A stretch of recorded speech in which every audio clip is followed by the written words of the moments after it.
When I was younger, I wanted my sister to go away. I didn't want her to die necessarily. I didn't want anyone to physically hurt her. But I wanted her to go away. Not even permanently. Just for a while. Just enough time for my parents to shine their gaze on me, just for once. Just for a little while. But that didn't happen. Claire had everything. She was beautiful, popular, smart. She was in every extracurricular. She received fantastic marks. The principal knew her by name in a good way. She came out of the womb as the golden girl of the family. The worst part? She was nice to everyone, especially me. She went out of her way to befriend me, make a sister connection. When she was 5, she drew pictures of us together. When she was 10, she read my favorite YA series so we could talk about it. She tried everything, but I couldn't help but loathe her. Being outshined by your baby sister is hard enough. Feeling guilty about the hate you have towards her is even worse. Everything changed when Claire entered her senior year of high school. She was 18 and having her dream high school experience. I was in my second year of college by this point, and still living at home. I was just about to lock myself in my room for the night with my hot date of reality TV when I heard it. "Oh, stop it, you're bad." It was Claire's whispered voice, between giggles, coming from her bedroom. I paused and stepped closer. Who was she talking to? "Tonight, it's late? Baby, there's zero way I could get out of the house without someone seeing." Well. Perfect little princess is going to sneak out to see a boy. I was practically foaming at the mouth to rat her out to our parents, just to see them disappointed in her for once. "I know, I want to see you too. I know it isn't the same over the phone. Yes, I know you've been patient. Okay, I know. Yes, this weekend my parents have a thing. Can I finally meet you then?" I take a closer step to hear the specifics, which makes the floor softly creak. I hold my breath. "Hey, I've got to go. I'll text you, okay? Okay, bye." I hear her shift quickly and her footsteps coming to her door. My panic surges and I try to get as far away from her room as possible in a matter of seconds. Just then, her door swings open. "Oh, sissy, it's you," she smiles, out of breath from coming to the door. "Just go into my room," I say cautiously. Normally, I would bite her head off for using the nickname she has always called me, but I let it go. I've always hated it, though I don't understand exactly why. She smiles at me in relief, and I decide to make sure I wasn't imagining the earlier conversation I overheard. "Claire, I wanted to invite you to a concert I'm going to on Saturday. Do you want to go? Mom and Dad have their party, so we can grab a bite and go," I offer. Her face falls. Claire is always trying to tag along with me to things. "Oh, that sounds fun. I would love to, really, but I told Mary Beth I would sleep over at her house on Saturday, and her mom is doing a big dinner thing, so I told her I would go." She lies, trailing off while toying with her ring on her middle finger. "Oh, that's too bad. Maybe next time," I tell her. She must really want to go meet whoever this is. Normally, she would never turn this down. I turn and walk towards my room. My hand is on the door when Claire's voice sounds again. "You know what? I'll cancel with Mary Beth. She will understand. And we can have sister time," she offers. Crap. "Oh, it's okay," I quickly say. "We can always do something another time. Enjoy your time with Mary Beth." Her smile falters a bit. "You mean it? We will do something another time? Because I would really like that, sissy," Claire says softly. And her honest expression almost makes me falter. Almost. Of course, Claire. We have all the time in the world, I say, opening my door casually. She smiles brightly, nods, and disappears downstairs. I'm not a bad person, I promise. I just want Claire to understand how I felt my whole life being the family disappointment. I don't even hate Claire. I just want to see her suffer. Just a little bit. Saturday came in a flash. That morning, I saw Claire redoing her hair over and over, trying to get her auburn hair to lay just right. That afternoon, I saw her laying out at least a dozen outfits on her bed, carefully analyzing each one. I watch her from her open door for a minute while she furrows her brows at each option. You're sure putting a lot of effort into looking nice for Mary Beth, I say, causing her to jump in surprise. Oh, she laughs softly.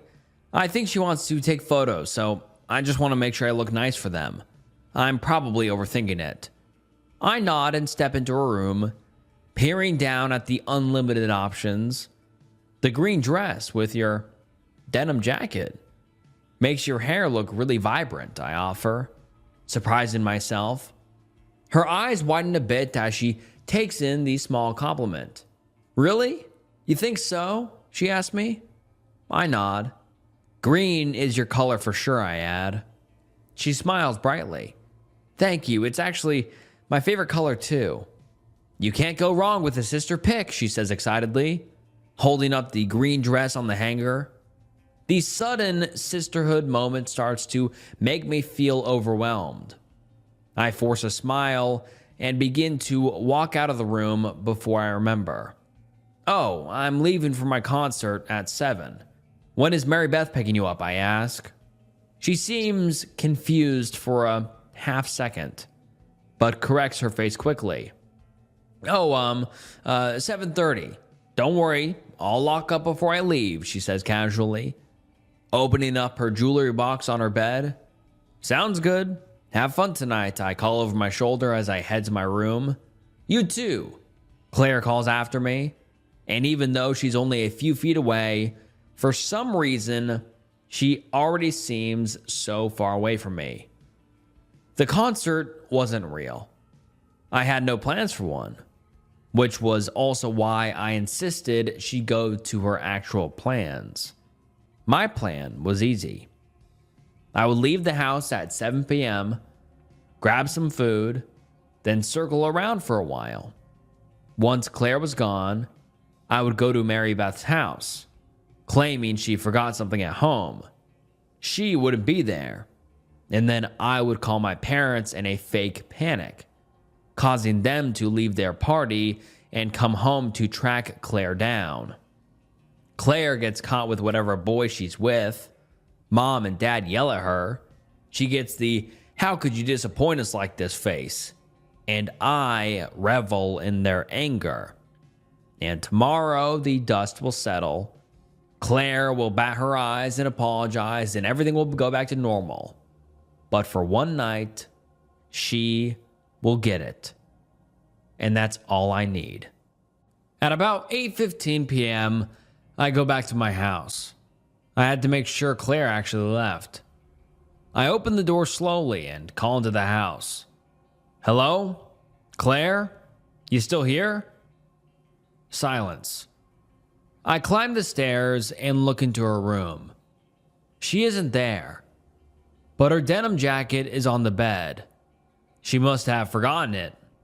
Oh no, Claire, you forgot your jacket, I say out loud in an exaggerated voice.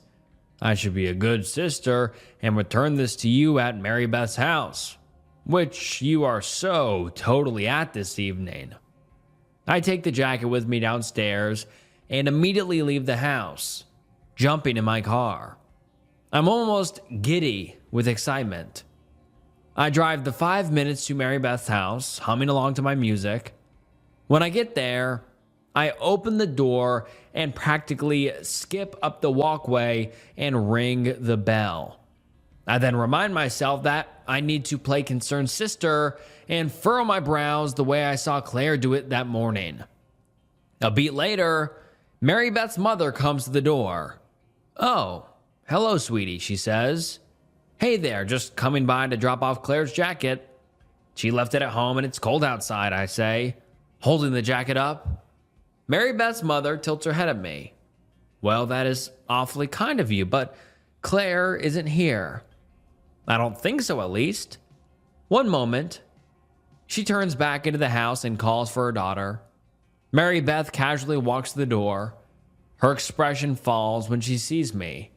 "Honey, is Claire here?" Her sister comes by to drop off her jacket. Her mother says, gesturing to me, "Oh, no, she isn't, but she will be. She is coming over later. Later," Mary Beth stammers. I widen my eyes and look directly at Mary Beth. "She isn't here? What do you mean? She told me she would be. Didn't you pick her up?" I ask her. Mary Beth's cheeks turn pink as she looks sideways to her mom. "Mary Beth, do you know where Claire is?" her mother demands. Mary Beth quickly shakes her head. I shake my head and inhale deeply. "Okay, I think I'm gonna call my parents," I say with a defeated expression. "Oh, honey, at least come inside to call them. It's cold outside. I'll make you some tea," Mary Beth's mom offers, standing aside to let me pass through. "Thank you," I tell her, pulling out my phone, which already has my mom's phone information pulled up, and I hit the green call button. About 30 minutes later, I see my parents' car pull into Mary Beth's driveway. I meet them at the door with that sad expression I've perfected over the last half hour. "What is happening? Where's Claire?" My mom practically shrieks as she walks up the pavement. I give a resounded sigh. "I have no clue, Mom. She said she would be here, and I brought her jacket because I saw that she left it at home, but Mary Beth said she hasn't been here, and she doesn't know where she is," I say, looking down at the denim jacket in my hand for emphasis. My mom puts her hand on my shoulder and looks me in the eye. "It's a nice thing you did bringing that to her.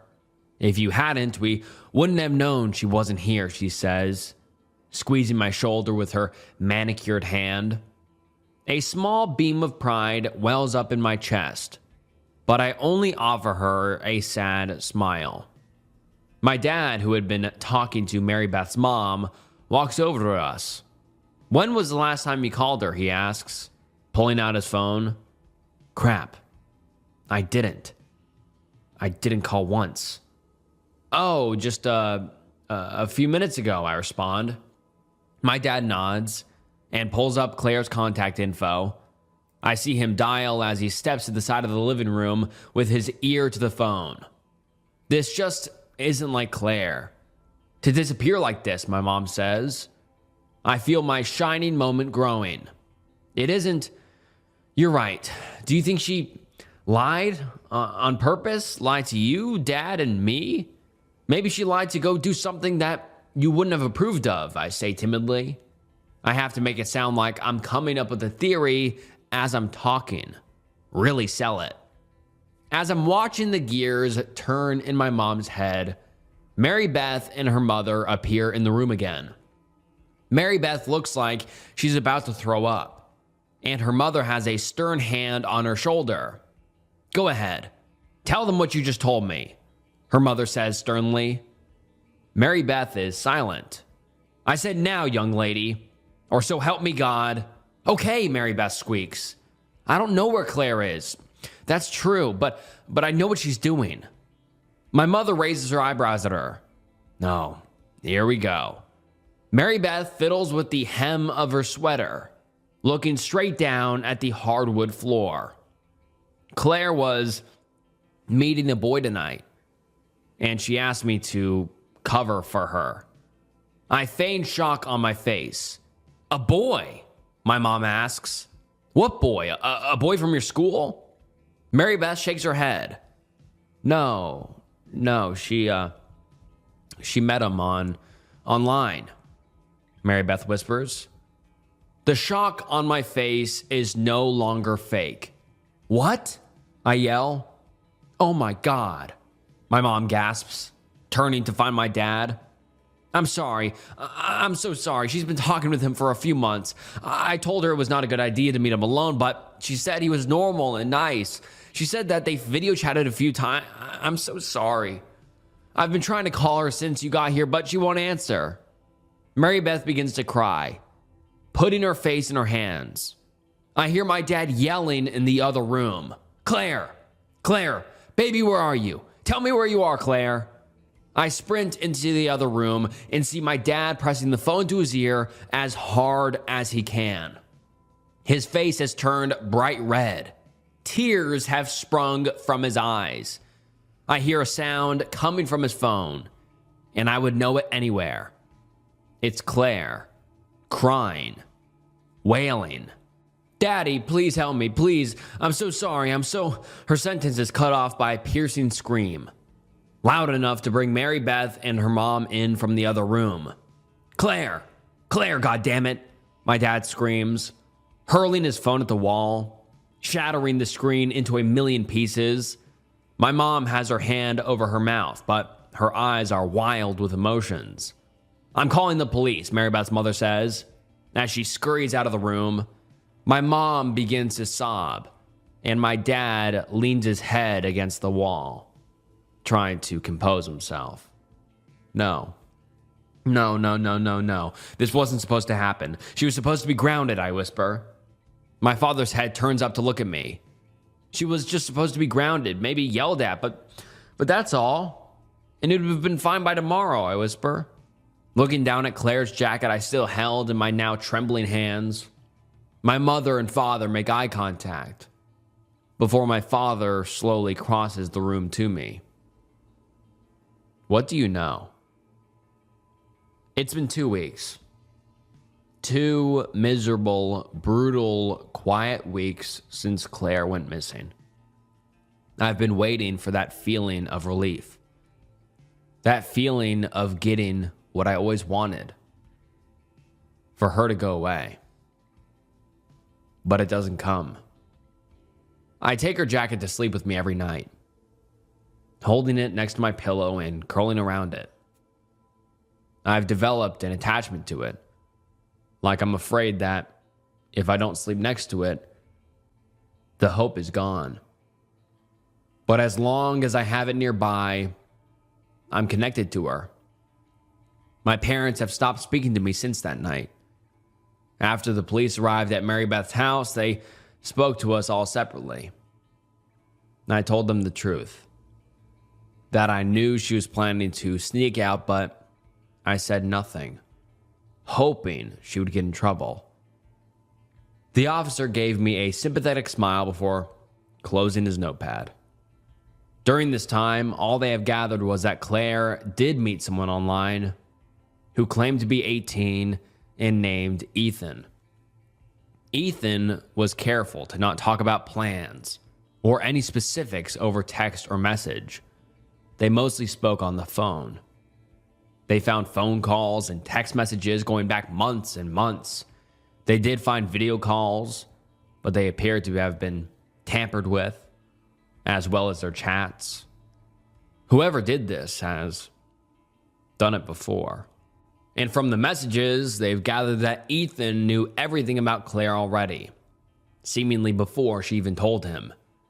And they finally figured out where he picked her up from. And it was less than a mile from our house. They found his phone at the park down the road from us, the opposite way from Mary Beth's house. The screen was broken, but it still turned on. My sister was the only saved number. Ethan figured out a way to cover his tracks, but the police keep saying they'll stay on it. Every time the phone rings or someone knocks on the door, my mom just about has a heart attack running to answer. She will say a few things in passing to me, but she's just so sad. She just stares at Claire's phone. Sometimes she cries, but she's mostly quiet. My dad.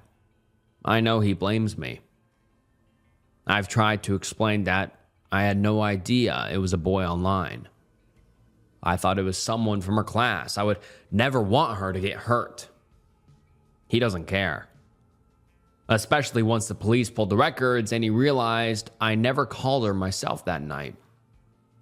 What if you called her once you got to Mary Beth's?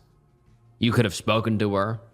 What if you could have figured out where she was, he had asked me. To which I had no response. He leaves the house every day to look for her.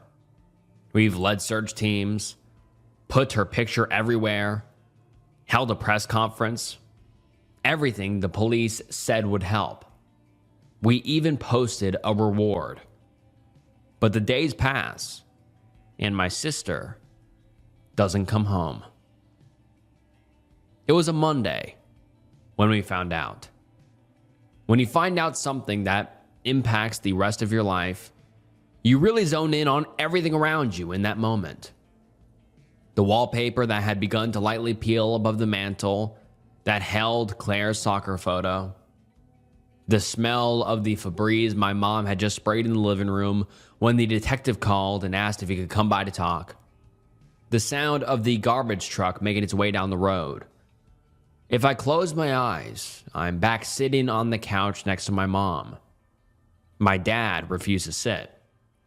He wanted to remain standing, no matter how much the detective insisted otherwise. That Monday was the day I found out that Claire was really gone. And she was really gone because they had found her. She was 40 miles east in a wooded area, or what remained of her. A hiker had discovered something wrapped in green fabric sticking up out of the ground and called it in. It was Claire. From the autopsy, the detective had said they were able to gather that she had been tortured and brutalized up until the end of her life. Though it was hard to know specifics with what remained of her. Though I wouldn't be surprised if they were keeping details from us on purpose to try and protect us. And they placed her time of death not soon after she had gone missing. And the boy? My father asked. The detective shook his head. We haven't been able to find him, sir.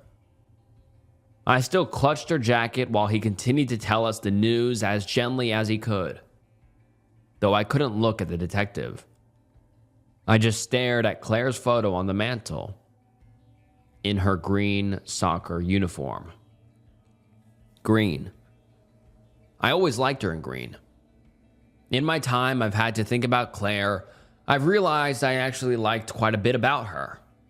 I liked her laugh, her style, her unwavering kindness and optimism. And that was all I had of her now. These memories, these things I admired but could never bring myself to tell her, and now I never will. We held her funeral a week later, a closed casket, but there were enough flowers to rival a garden. We opened the floor for people to speak, and everyone spoke about how Claire had touched their lives in some way. It became too much to handle. I retreated to the parking lot to smoke a cigarette in an attempt to gather myself. I was standing outside for only a moment when I saw my mom approach from the corner of my eye. Could I have one? She asked. I raised my eyebrows, but held the pack and lighter out for her. She lit a cigarette and took a long drag before staring out into the lot. We sat there for a moment in uncomfortable silence. She adored you, you know, my mom finally says. I turned to her in surprise. No, I mean, she was always good to me, but I don't think I start. She did, though. She idolized you. From the moment she understood anything, you were her big sister, and she just loved you. Her first real word was sissy. Did you know that? My mom tells me. taking another drag of her cigarette. I stare at her in shock. I didn't know that. No, I whisper. We sit in silence again, before it's my turn to break it. We were supposed to have more time. We were supposed to become friends later, be there for one another. The whole thing, and if I had just called her or been less jealous, it's just not fair. Death is never fair, honey, my mom interrupts, tossing the finished cigarette in the dirt and stepping on it with her boot. I feel my cheeks become wet. It must be rainfall. I reach out my hand out to catch a droplet and realize the sky is bright and blue. The wetness is coming from my eyes. I'm so sorry, Mom. I wish I had done more, I whimper. My mom looks at me with a sympathetic expression, and she wraps me into a tight hug. I let myself cry into her shoulder. You don't have to apologize to me, honey. Just take it one day at a time. That's all we can do, she says into my hair, before patting me on the back and heading back inside. I sit down on the sidewalk, or collapse really, and just look up at the sky. I'm not really religious, but I'd like to think Claire is looking down on us all today. That she's here, and laughing over the dramatics of the day, but admiring the beautiful flowers that bloomed just for her. If I close my eyes, I can hear her faint laugh carry through my memory, and I dread the day I will inevitably forget it. I scratch at the new tattoo on my wrist, remembering to put lotion on it. So I welcome the distraction and pull the small tube out of my bag and roll up my sleeve, smiling at the word sissy in green ink, forever etched on my skin. My ex's kid is staying with me for a few days. It's causing some tension between me and my girlfriend. I was backing up my car up my driveway after a long day of work, eager to get out of my uniform and onto the couch. When I first saw him, there was a little kid, a boy, standing on my porch. Oddly, my first reaction was fear, though I couldn't tell you why. But I could feel my heart speed up as soon as I saw his face pop up in my rearview mirror. He was dressed in denim shorts and a red t-shirt, and a backpack was slung over his shoulders. His face was pale, and he had light brown hair peeking out from underneath a blue baseball cap.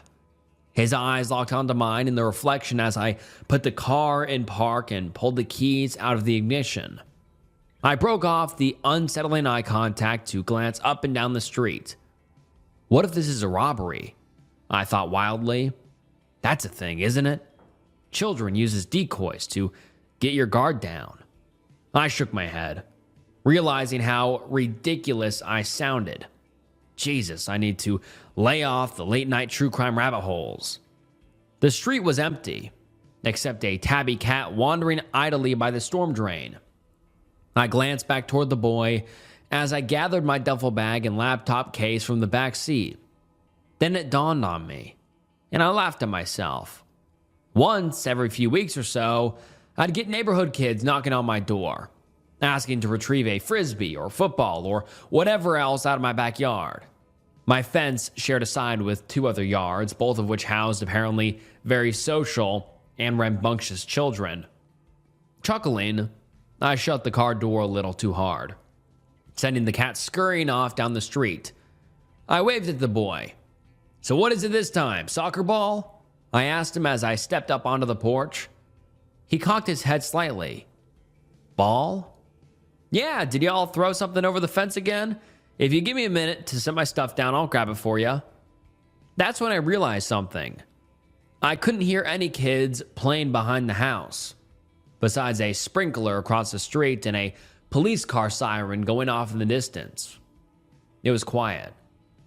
I could feel myself getting a little nervous again. this time worried that this kid was lost or in some sort of trouble. I squatted down, concerned. "Hey, what's your name?" "Matt." Something about him seemed familiar, but I couldn't quite put my finger on it yet. "All right, Matt, you okay? Where's your parents?" He shuffled his feet. "She brought me here." "Your mom, you mean? She dropped you off here, like on my porch? Why?" Then an idea hit me. The reason he looked familiar. I tried to smile at him. "Is your mom's name Jennifer? Jenny?" He nodded. I sighed, probably failing to hide how frustrated this whole situation was making me. Jenny was my ex. We didn't date very long. I'm the one who called it off. She'd been great at first, but it soon became apparent she had a serious drug problem.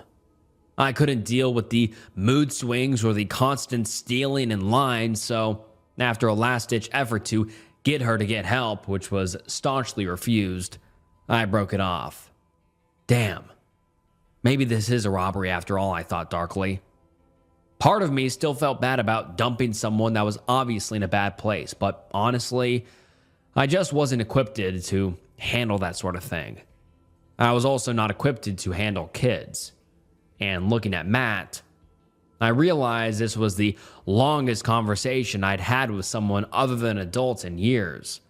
I found out Jenny had a kid, or perhaps multiple, pretty early on in our relationship, but I never met them. They didn't live with Jenny, and it was obviously a bit of a sore topic for her. When I asked, she told me that the dad was an asshole that refused to let her see them, and that was the first and last time it was brought up. Of course, later I'd realized the real reasons behind her lack of custody, but at the time I didn't want to upset her, so I didn't pry into it further. And here I was, still unable to shake her out of my life. This was really putting a damper on my plans of doing absolutely nothing on a rare stretch of days. I unlocked the door and walked into the house, setting my bags down inside. "You can put yours down with mine here." No reply. I turned back and saw Matt had not followed me in yet. He stood right outside the doorway, head tilted, eyes on mine. "Hey, come on inside. It's getting dark out here and the porch light is busted." I shepherded the boy into my living room and onto the couch. I sat across from him in an armchair. After a couple of minutes of awkward silence, I asked him why Jenny had dropped him off at my doorstep. There was no one else. None close enough. Matt hadn't yet blinked. His eyes were wide and dark. They reminded me of a shark or some other cold-blooded animal. I rubbed my eyes warily and groaned. That didn't surprise me. The only bridges Jenny hadn't burned were shady characters that had no business taking care of a kid. Not that I had any idea how to either, but at least she didn't have to worry about Matt stepping on a dirty needle or seeing God knows what at a wild house party. And Marilyn, Jenny's mother, God, I did not want to have to deal with her again. But I figured she'd be my best bet to pass along the kid. She lived about 4 hours away.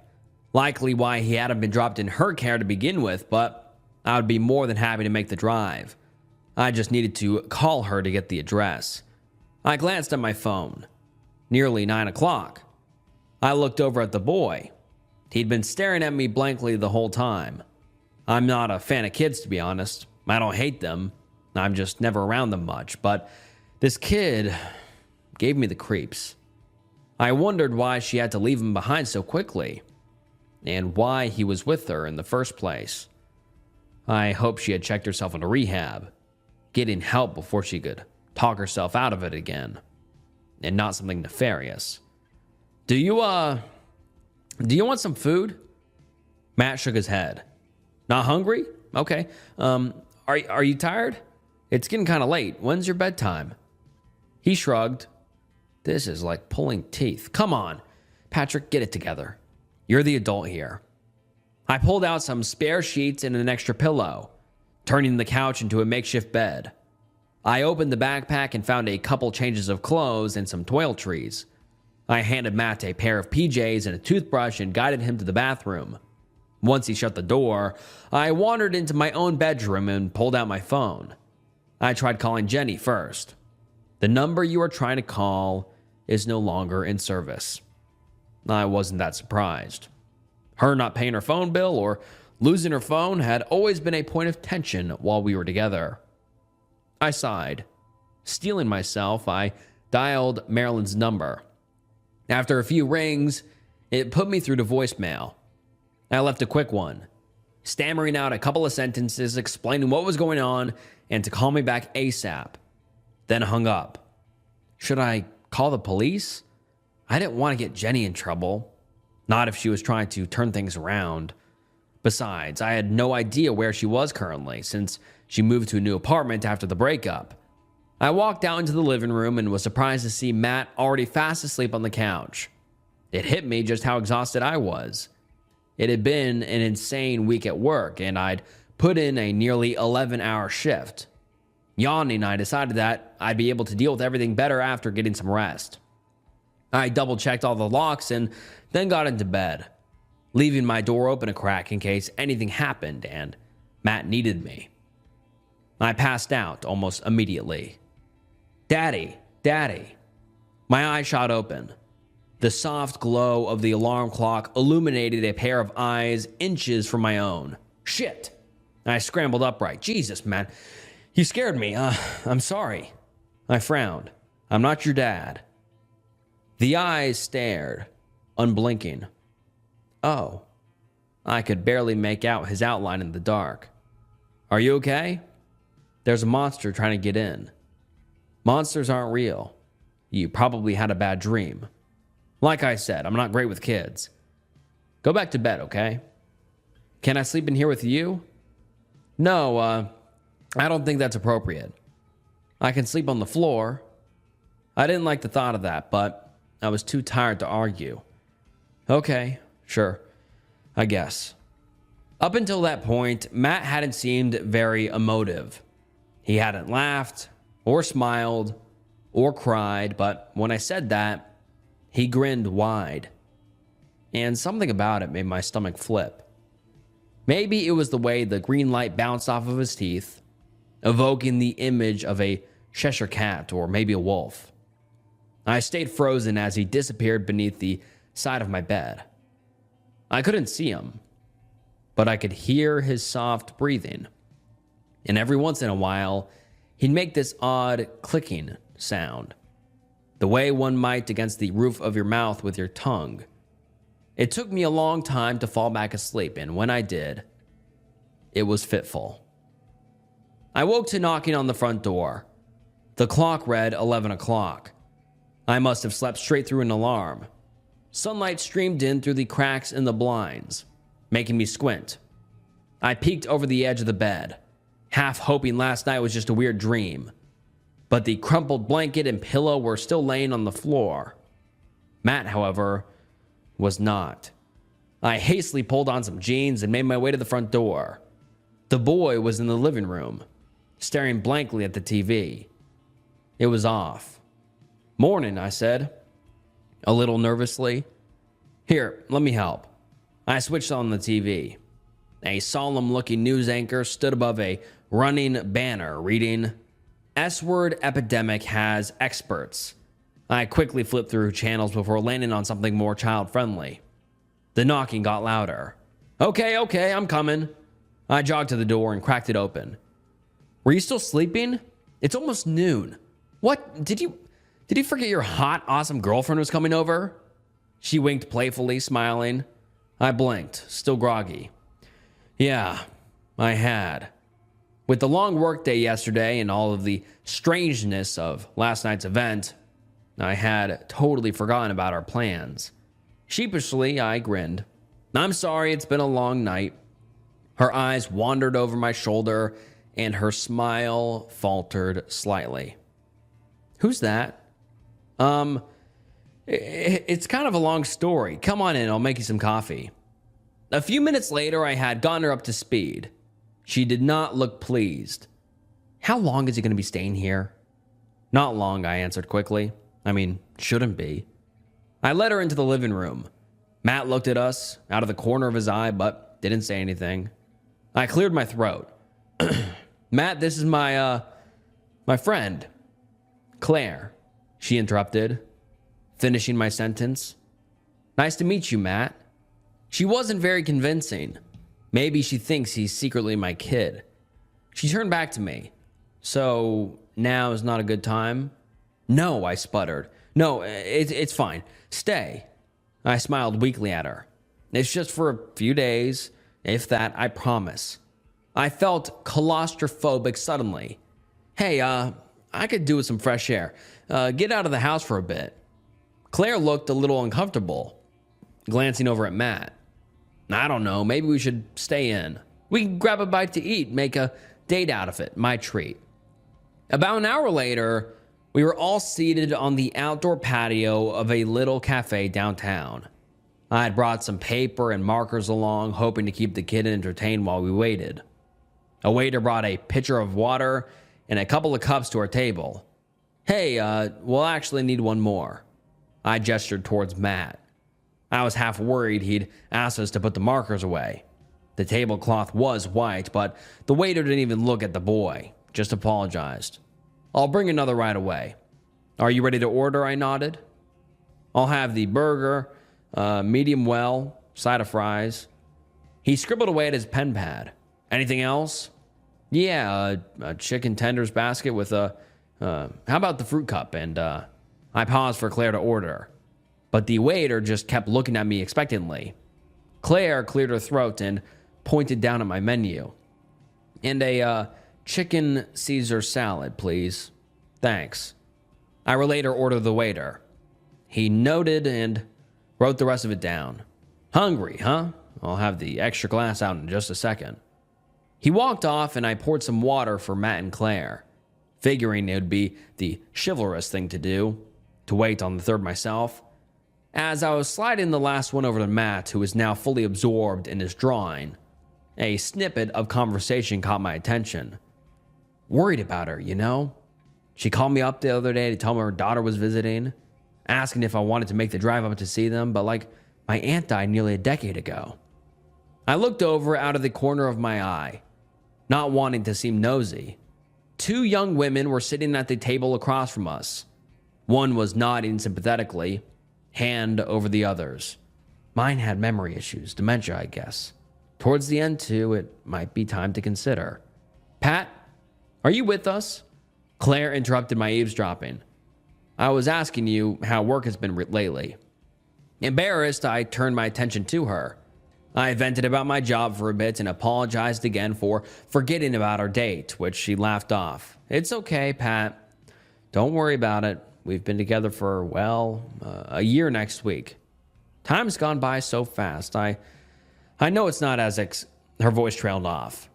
I noticed the girls at the other table were now trying to steal glances at us, whispering among themselves nervously. I followed Claire's gaze to Matt. I had almost forgotten he was there. He hadn't said a peep the entire time. He had the red marker in his hands and was putting some finishes touches on his drawing. I craned my neck to get a better view. He had drawn what looked like a crow, its eyes scratched out with little X's. The neck flopped to the side at an awkward angle. He was dotting its head with the red ink, which I assumed was meant to be blood. Hey, what you drawing there? I kept my voice light. He didn't answer, just smirked slightly and kept working. He was holding his left hand rigidly under the table, something that I normally wouldn't notice except his eyes would dart down to his lap every couple of seconds. Claire and I exchanged a worried glance. Matt, I said softly, what do you have under there? He slowly raised his hand so we could see what he held. When I gasped, he dropped it quickly onto the table. It was a crow, its head twisted sharply to the side. A fleck of red smeared off onto the light tablecloth. I found it. That grin again. It looked so unnatural on the face of a child. All right, so I'm so sorry about the wait, sir. It's been a busy. A glass clanged against the patio. Of course, the waiter picked the absolute worst time to return. He stared at the dead bird, then up to me. I apologized profusely, handing him my card and a hefty cash tip before asking to get everything to go. He complied, quickly this time, and I grabbed the bags in one hand and Matt with the other, quickly crumpling the drawing and shoving it deep into my pockets before ushering the boy and a mortified Claire into the car. Once the three of us were back home, I asked Claire to keep an eye on Matt and excused myself to try and call Jenny again. I turned on the TV in my bedroom on low to keep my voice from carrying into the living room. The number you were trying to call is no longer in service. I dialed Marilyn once more and was robotically informed her voicemail was full. I slammed my phone down onto the bed. Fuck. This was not the relaxing time I'd hoped for. Of all the kids in the world, of course I get stuck with the poster boy for the next horror blockbuster. Another strange case in which the would-be perpetrator tried to turn himself in for, ultimately a crime that police say never actually took place. The woman, whose name cannot be released at this time, said the boy claimed to be her nephew, whom she hadn't. I swiveled towards the TV, straining to make out the muffled words. After conducting an extensive search, it was determined that the teenager she claimed she killed most likely never existed in the first place. Neighbors report no. The signal cut out for a moment. I heard a clap of thunder in the distance. Claimed self-defense, stating that the intruders exhibiting odd behavior posed an active threat to their lives. However, when they tried to show law enforcement the crime scene, the bodies seem apparently to vanish into thin, what the hell? I ran my hands wildly around the bed to find the remote, knocking it off in the process. Once I retrieved it, I turned up the volume a notch or two, hoping the closed door would still muffle it enough. Follows on the heels of two other similar cases this week alone. Though in the first we covered, a family member did report seeing the supposed female. However, their testimony has been called into question by, I know you're not my dad. I jumped. Matt had the door slightly open and was staring at me through the crack. I hastily turned off the TV. What? I know you're not my dad because my dad is dead. Oh, I'm sorry to hear that. He stared at me for a very uncomfortable moment before closing the door. Once I heard the footsteps fade down the hall, I let out a breath I didn't know I'd been holding. I was shaking. Get it together, man. It's a kid. A creepy kid, sure, but his mom's a crackhead. What kid wouldn't be a little messed up in the head from all that?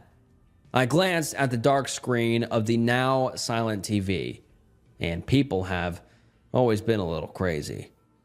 We're only seeing these non-existent patterns now because we're so connected. We have all the information in the world at our fingertips these days. Footsteps approached my room once again, followed by a soft knock. Hey, it's me. Can I come in? To my relief, it was Claire. Yeah, no problem. She sat on the bed with me, legs crossed. I'm going to stay with you tonight, if that's okay. Just in case. She lowered her voice slightly, glancing toward the now wide open door. That really freaked me out. At the restaurant? I'm not saying this kid is dangerous, but it wouldn't hurt to have an extra pair of eyes and ears, you know? I nodded, kissing her forehead gratefully. Hey, have you, watched the news lately by any chance? No, she frowned. Why should I? I hesitated a moment before answering. Nah, things are just so depressing in the world right now. It's good to take a break. I figured I was just being paranoid, and I didn't want her thinking I was losing it. Maybe you should take a break from watching it too. You seem tense. She smiled thinly. Also, I thought you said Jennifer had a daughter. Did I? I frowned. Jen and I had barely discussed her child. It was possible I hadn't remembered correctly, or at all. Must have been mistaken. We ate our boxed lunch, now technically our dinner, in silence. Matt didn't present us with any more dead animals, thankfully, but every so often I caught him shooting a dark look towards Claire. She didn't seem to notice, and I didn't want to bring it to her attention by calling him out on it. Later that night, I once again arranged the couch into a makeshift bed, and he settled in without complaint. I felt bad for him then. He didn't ask to be here. Hey, I've been trying to get in contact with your mom and grandma. I know it's no fun staying here. I'm sorry. I'm not used to kids around. I'm sure I'll be able to talk to them soon. Figure this out. Okay. Another soft click. I suppose he had a nervous tick. Try to stay out here this time, okay? Okay. His eyes again seemed to darken for a moment, and I suppressed a shudder. I patted his shoulder awkwardly. All right, good night then. Claire was waiting for me in the bedroom, sitting cross-legged on the bed. Is this legal? What? I mean, are you gonna get in trouble for having him here? What if your ex tried to say you kidnapped him? She gestured vaguely towards the direction of the living room. And why the hell would she do that? She was upset about the breakup, yeah, but not that upset. She stared at me as I talked, arms crossed. I tried softening my tone. I mean, he's just visiting. It's not against the law to have a friend's or acquaintance's kid at your house. I want him gone. Soon. For a brief moment, an odd look passed over her face. It didn't look like the sweet woman I'd been dating. I was taken aback. But then it was back to normal. So fast, I wasn't sure I had seen it at all. That's not really your call, is it? It's my house. It came out harsher than I intended. She was out of line, but I wasn't trying to start a fight. I knew the kid was making her uncomfortable just like me. She laid down and adjusted her pillow slightly, and I saw something glint beneath it, reflecting the light from the lamp. Claire, what'd you put under there? When she didn't answer right away, I pulled up the side of the pillow to see for myself. What the hell, Claire? A knife? She stared at me, face unreadable. It's just a precaution. Like I said, he scared me earlier. I don't trust him. This is insane. He's a little kid, Claire. I was pissed, but half of the anger was coming from a little voice in my mind saying she might be right. I pushed the thought away. Just leave if you're that freaked out. She huffed and turned angrily to the side, facing away from me. I sighed and turned off the lamp, the cold pit in my stomach growing bigger. For once, the dark made me uneasy instead of relaxed.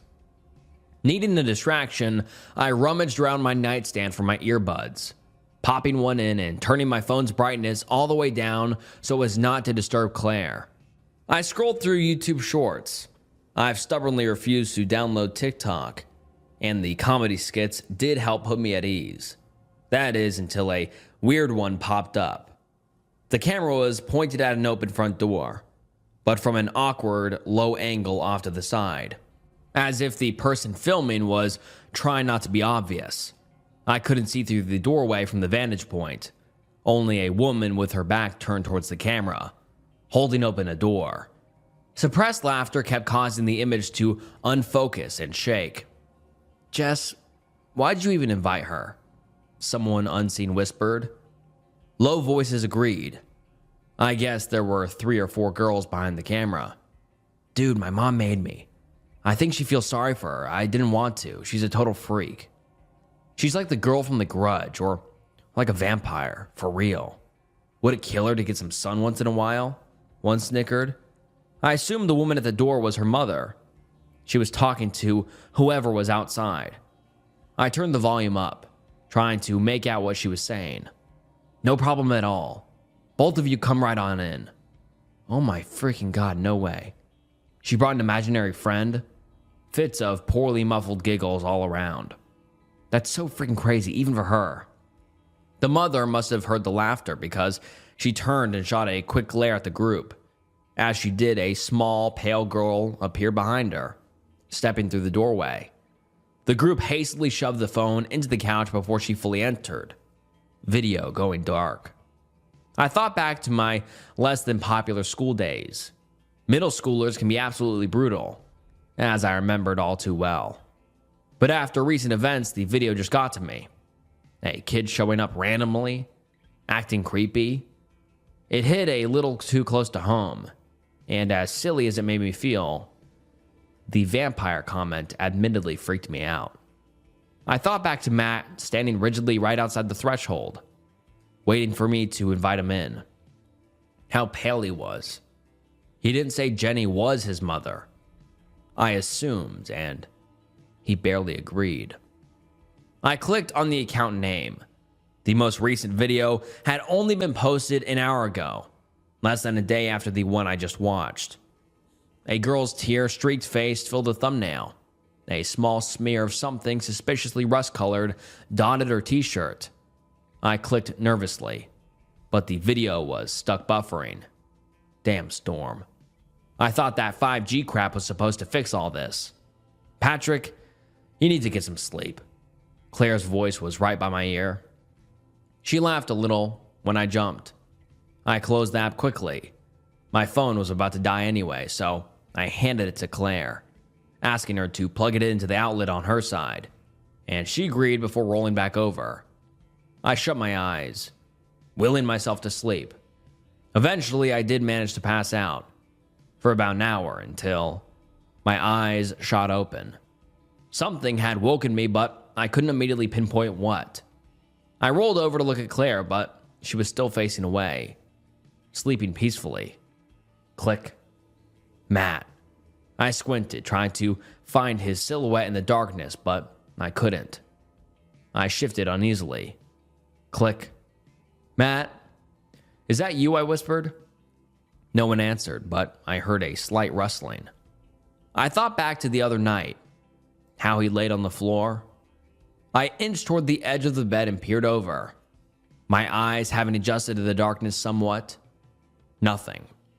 My stomach flipped as an unsettling thought popped into my head, and I slowly swung my feet off the bed until I was standing upright. It'd be a tight squeeze, yes, but he was small enough. An image of him, teeth bared sharp and limbs contorted tightly, flashed unbidden in my mind. I quietly got down onto my knees, craning my neck to look underneath the bed. I took a deep breath and swept my gaze back and forth, and nothing. Click. The feeling of being watched raised the hairs on my neck. I whipped around, eyes landing on the closet. I saw something move behind the slats. Matt? Is that you? Click, click, click, click. Heart in my throat, I closed the distance and threw open the door. Matt was crouched in the corner of the closet, wide-eyed. He held something tightly behind his back. Give it to me. I spoke low but forcefully, hoping he couldn't see how much I was shaking. Now. He dropped a jagged shard of glass on the floor. I thought back to the shocked waiter shattering the cup on the patio. Had he been hiding it this whole time? Why? I hurriedly scooped it up, nearly slicing my thumb open in the process. What the hell do you think you're doing? He held my gaze. Killing monsters. Click. Go. I pointed towards the door. Do not come back in here, you hear me? Stay on the couch and don't move. I'll be out in a minute to talk. He slunk past me quietly. I stood vigilantly by the door until I heard the creak of him clambering onto the couch. I can't do this. I can't. I've got to get him out. Tonight. But where could I take him? I pulled at my hair in desperation. I glanced over at Claire, still fast asleep somehow. Call Mom. She'll know. Why haven't I thought to call my own mother? It was well past midnight, but where my mother lived, it wouldn't be much past 10. I padded softly to the side of the bed where Claire was sleeping, careful not to wake her. My phone was charging on the floor next to her. I unplugged it from the outlet and hurried into the hall bedroom, shutting the door behind me. She picked up on the second ring. Patrick! She sounded panicked. I've been trying to call you all night, I frowned, pulling up the call logs. It was empty. Honey, have you seen the news? Her anxiety was only heightening my own. Yeah, a little, but hey, Mom, something is really wrong, hon. I wish you were here. I don't like the thought of you living alone with everything going on. She paused. My neighbor. You might remember Betty. She died last night. Oh my God, Mom, what happened? The police say she committed S-word. She sounded dubious. But you don't think so? Well, they found her in the bathroom, one of those actually built into the wall. I glanced uneasily at my own shower. So, why don't you think she did it? It certainly looks like she did, but Patrick, all these cases on the news, she paused. Betty had a visitor for a few days leading up to her death. She introduced me as a cousin, but she's told me before. Both her parents were an only child. Okay, so maybe second cousin or whatever they're called. Mom, slow down. No, just listen for a minute. Our other neighbors, they didn't seem to notice him. I mentioned him to Paul next door, and he said Betty didn't have anyone staying with her, but I had seen both Betty and her cousin at his door earlier that day. It looked like Betty was returning a book she must have borrowed.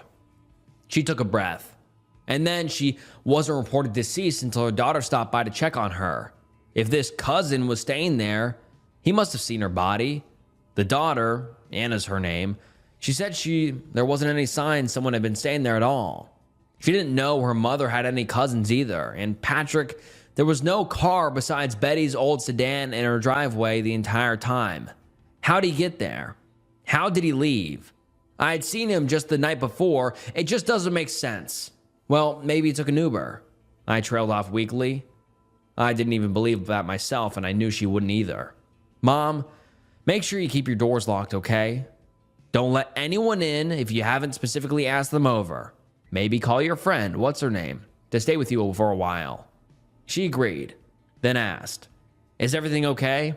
I'm glad you called, of course, but it must have been, 1 o'clock over there? What are you doing up? She paused. I know things have been tough for you lately with, I worry about you, living so far away. I realized that I didn't have the heart to scare her right now. Not when she was already so worked up and couldn't come to see me. I'm just, returning your calls, seeing if you're all right. Couldn't sleep. After hanging up, I slumped up against the tub, heart beating out of my chest. I'd been hoping to get some advice, but instead our conversation had only cemented my suspicion, slowly building since that first day, that Matt just wasn't a troubled child. He was something more, something potentially otherworldly, and he was dangerous. I'd begun wrapping my head around all of this when I heard a yelp and a sharp crack, followed by a thud. Shit, Claire, how could you leave her alone? I raced back to the bedroom, flipping the switch to the overhead light. Oh my God, I breathed. Blood was slowly soaking into the white sheets. Claire was holding her shoulder. I had to. She looked at me blankly. He stabbed me, Patrick. I was just trying to get him off me. I saw a pair of small feet peeking out behind the end of the bed. Slowly, I walked around, revealing Matt sprawled across the floor. His neck was twisted unnaturally to the side. Blood flecked his lips. Just like the bird, I thought feverishly. Like the crow. He hit the bedpost. I didn't mean to. I turned towards Claire. I stared at her, speechless. I didn't know what to feel. Seeing someone dead is absolutely horrific, of course. And his pale face burned in my mind, but was he even a child? And for it to be self-defense, honestly, a very, very small part of me felt relieved. It didn't have to be me. It was over. I swallowed the bile creeping up my throat, head pounding. Claire, we need to get you to a hospital. No, she snapped loudly. She lowered her voice. No, it's not that deep. I'll go wrap it up. I buried my face in my hands as she walked off. I knew I should probably call the cops, but they wouldn't notice the body, would they? They'd throw me in the loony bin like they did with all the others. I'd lose my job. I'd lose the house. My life would be ruined even more than it already had. This is insane. This is way too insane. Oh my God. Why did all of this have to happen to me? To us? When Claire returned, a bandage plastered neatly around her arm, she helped me strip the bed. We wrapped the body in the sheets and dragged it into the bathroom in silence. The body will be gone in the morning. It'll be gone like the others on the news. It was self-defense. He wasn't human. Claire laid down on the bare mattress and closed her eyes. We were both exhausted, but I knew I wouldn't be able to sleep. I left her there and fell onto the sofa.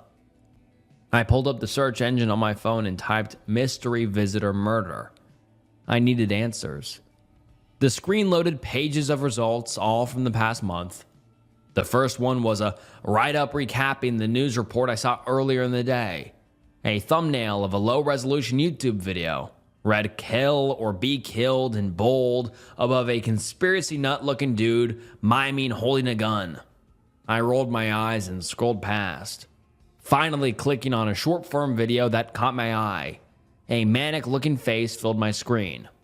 Not everyone can see them. That's how you can test it. The teenager talked rapidly as she filmed herself in a car.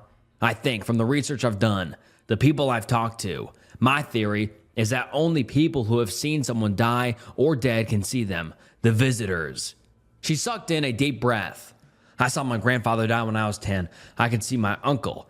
She threw exaggerated air quotations as she said this. When I came home from school, Mom said he was visiting. I'd never met him before. When my brother got home later that night, he ignored the guy and just went to his room. I thought he was being just an asshole like usual. Her face screwed up, and she paused to wipe a tear running down her cheek. My mom died that night. I found her in her bed. She had pills stuffed down her throat, the one she keeps in her bedside table. Another pause for another tear. She wiped it away angrily. The police say she committed S-word, that I invented this uncle as a coping mechanism. My brother thinks I'm mental. She looked straight at the camera, defiant. But people will see soon. It's all over the news now. People are catching on, and whoever finds the body, well, now they're super. She stumbled over the words for a minute. They're susceptible to them now. It's an invasion. It's spreading. Don't invite them in. The video ended there. I sat silently, considering her chilling words. My mother and I were in our car crash when I was 12. My dad, the driver, didn't make it. What she was saying made sense. At least as much sense as anything else about this did. My eyelids felt like lead and my head was pounding. The late and interrupted nights were taking its toll. Insomnia slowly leading my thoughts to a dull crawl. Flashes of Matt's dark, lifeless eyes kept warming into my head. Somehow, I must have managed to fall asleep, because I woke to the sound of my phone blasting my ringtone in my ear. Unknown number. My stomach churned uneasily as I answered it. Birds chirped merrily outside the window. Hello? Hey Patrick, this is Jen. I sat up, suddenly wide awake. I'm so sorry, I'm just now calling. I left the rehab early. My mother died, and I have to deal with her things. She, committed S-word. Jenny started crying. I'm getting myself on track, Pat, I swear, but it's my fault. She's been done with me for a long time now. I didn't tell her I was getting help. I wanted it to be a surprise, and now she's gone and it's all my fault. She hiccuped weakly. I'll come by tomorrow to pick up Matt, like I wrote in the letter. He can be a handful. He hasn't been right since he saw his dad die, and I'm so sorry, but I really didn't have anyone else. She kept talking, but the ringing in my ears drowned her out. My mind was struggling to connect the dots. Letter? What letter? Matt isn't real. He doesn't exist. Jenny has a daughter? He? My eyes wandered toward the shut bathroom door. No. Jesus Christ. Patrick, are you still there? Is it okay to come by tomorrow around noon? That's the earliest I can get there. If I could come sooner, I would. I'll have to ask my girlfriend, I croaked out hoarsely. I walked dazedly into my bedroom, shutting the door behind me. Claire wasn't in bed. I heard water running in the bathroom. I didn't know you had a girlfriend. Yeah, we've been dating for a year now. An uncomfortable thought was trying to weasel to the front of my mind. A year, but... What, Pat? We broke up 4 months ago. Are you saying you were cheating on me, Patrick? The phone dropped out of my hand. I was suddenly aware how quiet it was. The water in the bath had been shut off. I held my breath. Patrick, who are you talking to? Claire's voice floated from behind the door. Low and cold. Tap, tap. It didn't sound like a knock. It sounded like something sharp against the wood. I shoved Claire's pillow off the bed. The knife was gone. "Can I come in?" I could hear the predatory grin in her voice, the true wolf in sheep's clothing. I sank onto the mattress, mind racing. "Your coworkers have noticed you've been depressed lately, calling out more often. People know it's the anniversary of your dad's death. People will be sad but not surprised. They'll say the signs were there." I started hyperventilating. The waiter, the two women at the cafe, they saw me with Matt. They saw me turn to the empty chair next to me, talking a bit loud to no one. They'll find Matt's body. It won't disappear because he's real. They'll think you killed him, that you snapped under the pressure. They'll say you couldn't handle the guilt once you came to your senses. Sour bile creeped up my throat. I felt like I was going to throw up. Tap. "You'll invite me in." A soft, cruel laugh. "I can wait all day. I'll wait all night long." And I believed her. So that's where I am now. I decided to take this time to send a message to my mom to tell her I love her. I also spent a few hours writing this all down. I know I could have kept it short. And I know most people will think it's all bullshit, that I'm just trying to cover my tracks, but I really want you to understand. To put yourself in my shoes and see why things happened the way they did. Also, I took my time writing to delay the inevitable. I'll be calling 911 shortly to let them know they'll find 2 bodies. Because Claire is right. My life is over. One way or another. I will let her in. So if anyone is reading this and you think you know me, if you're a friend or a loved one, I'm sorry. Jenny, I'm so unbelievably sorry. It's an invasion, and it's spreading. Be careful who you invite into your home. I taught my dog to use talking buttons. What she told me terrified me. My dog, Cookie, is a high-energy Papillon mix with big furry eyes and tufts of long fur. And when I first adopted her, I almost returned her because of the first 3 days she wouldn't stop crying. Now, of course, she is my baby. One thing that helped a lot with her energy levels and her constant boredom was the buttons. I'm sure you've seen them. Those buttons you record with your voice that dogs can press to say things like food or play or outside. Some people even train their cats with them. Cookie is up to 20 buttons. Sometimes she'll hit nonsense sequences, of course, and she seems to think ouch is a reaction to surprise. Also, I'm not sure if she grasps the emotions mad, sad, and love you. Though on days when I'm curled up on my sofa crying from the stress at work and she hits love you, of course I want to believe she knows what it means. Even if she doesn't, it still makes me feel better. But even though she's imperfect in talking with her paws, Cookie is well trained and intentional. At least with most of her tangible wants like outside and food. Though, I'll admit, it's annoying to be woken up in the middle of the night with demands for food. Anyways, one night, I was woken up by the sound of my recorded voice from the living room. Stranger. This was followed by the pattering of Cookie's little paws, followed by stranger, outside. I admit, my heart skipped a beat. I lay in bed, huddled under the blankets, reluctant to get up and investigate. For a long while, holding my breath, I lay there in silence.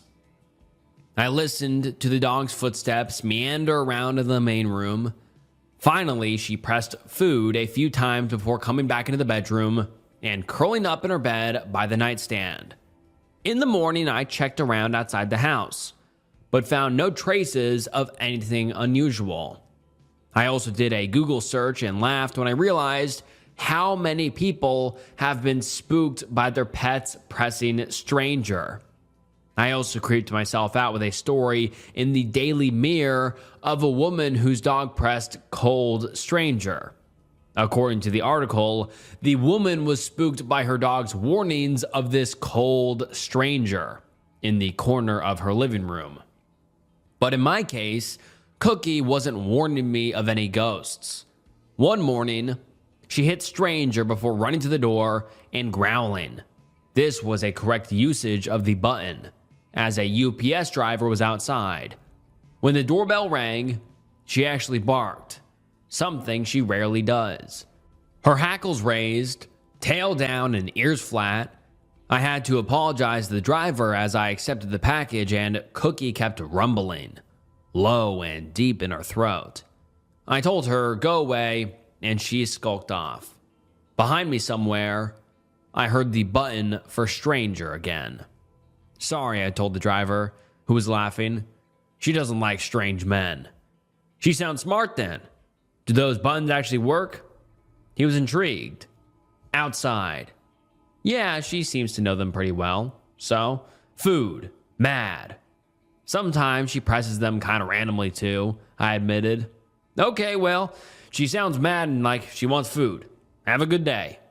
I don't know what Cookie's history was before being adopted, but she's always been leery of men, at least until they've bribed her with her favorite thing, food.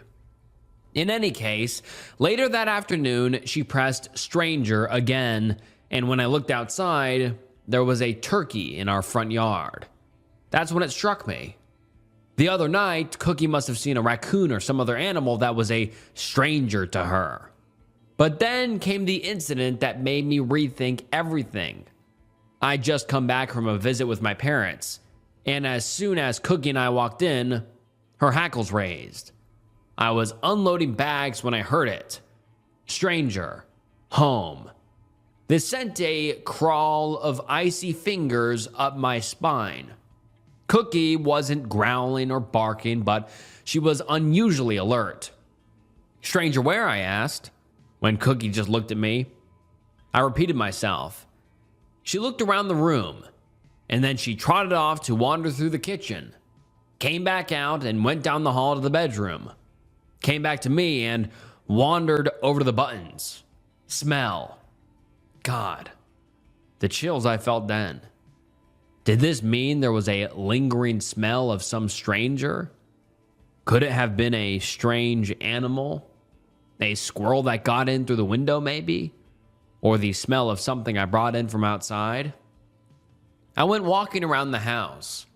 No signs of forced entry, though I do keep a key under a flower pot that anyone with half a brain and determination to break in could probably find.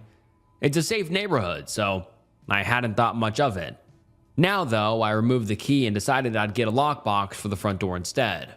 After I found a footprint in the damp soil below the window, I also decided to install cameras. Cookie, meanwhile, had calmed down, and when I came back inside, I found her camped beside the food button. But the real reason I swear by these buttons and how beneficial they can be is because of what happened the next week. I was out doing some gardening and heard my name called by Greg, my supervisor at work.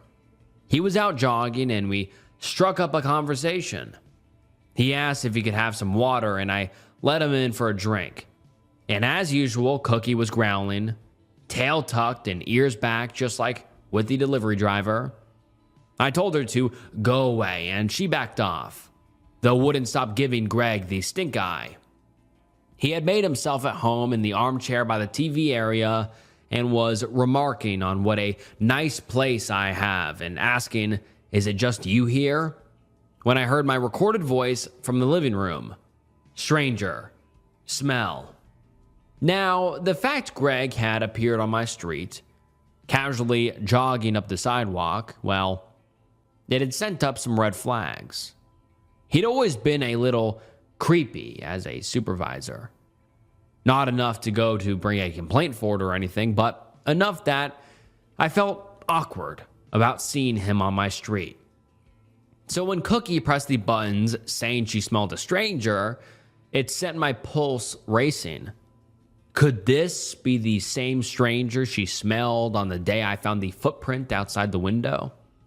I told Greg I had to take her out for a quick potty break, and while outside, I phoned a friend and asked them to pretend it was an emergency. I came back in with my friend shouting loudly enough on my phone for Greg to overhear. And I told him something had come up and I had to run. We both went outside and I locked up and got in my car and waited until he was gone before I went back inside my house. I checked the cameras, wondering if I'd find evidence of him snooping around my house, but there was nothing. I assumed that my fears had been overblown, that maybe I had freaked out at Greg unfairly, and Cookie had pressed those buttons because she didn't like men. But 2 days later, the cameras caught him. On a Saturday afternoon when my car was gone and I was obviously not home. Greg came strolling up my sidewalk. He looked around, seemingly trying to act casual, and then he went right to the potted plant, which he lifted, searching for the key. I felt nauseated watching the footage, and glad I had trusted my gut and Cookie's warnings about the bad vibes I was getting from him. I arranged to have the locks changed and a security system installed, and informed my neighbors to be on the lookout. I did some extra button practice with Cookie to make sure she'd alert me if necessary. When I informed my boss, Greg was immediately let go. He sent me some expletive-filled, threatening email and messages accusing me of ruining his life before I blocked him and filed a restraining order. This was all weeks ago. But the reason I'm writing about it now is because yesterday, Cookie hit the stranger button again. Of all the buttons, that one always got a reaction from me. I immediately got up and asked her, "Stranger, where?" She turned a circle and whined, and then pressed home. That sent my pulse through the roof. I checked all through the house. No signs of intrusion. Nothing on camera either. My fluttering heart slowed. No stranger, I told her. She sulked and wandered away. She was out of sorts the rest of the evening. Then today, she hit the button again. Mad, she pushed, and then stranger, mad. It was nonsensical. I found myself trying to piece together meaning the way so many other owners do when their dogs use buttons in a way that doesn't make sense. Was she calling me a stranger because I haven't given her enough treats or pets lately? As in, don't be a stranger? But I knew that was a huge stretch.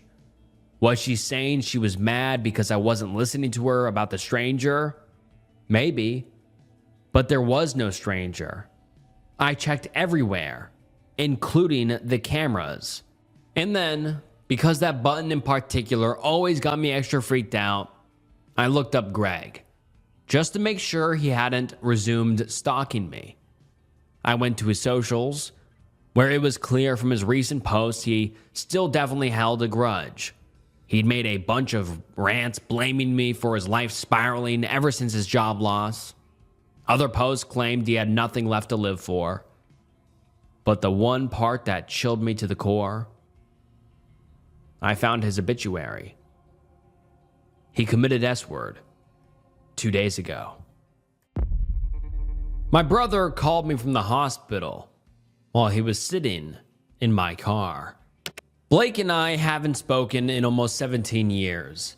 He was the older one, 6 years older than me. He always treated me like a kid. And our parents, well, how should I put it? I think he hated them. When our father died, Blake said flat out that he wouldn't come to the funeral. He didn't want to hear about any of it. He screamed at our mother, and he told me to go to hell too, for always taking our parents' side, even though, according to him, they didn't deserve it. I was angry with him for a long time. When Blake turned 18, he left home, and I was left alone with our mother. Her condition slowly got worse. I took care of her for 10 years, and when I was 22, she died too. It was horrible. I loved my parents, and losing both of them pulled me into a deep, dark place. But the worst part was Blake's behavior.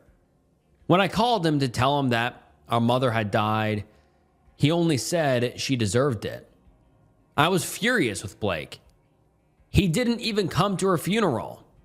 I couldn't reach him afterward either. Maybe that was for the best. It would have been nothing but arguing and chaos anyway. But when I was at the lawyer's office, handling our parents' will, Blake showed up. I snapped. I went after him like a madman. I insulted him in every way I could, right there in the lawyer's office. I threw everything I had at him, asking how he could be such an asshole. Our parents had raised us properly. They had done everything for us. And this is who we turned out to be? Blake didn't react to any of it. He was completely indifferent to my insults. He said he wasn't there for the money or our parents' estate. There was only one thing he cared about: selling the house we grew up in. Selling it to someone who would promise to tear that filthy place down to the ground. That's when I completely lost it and attacked him. We got into a violent fight.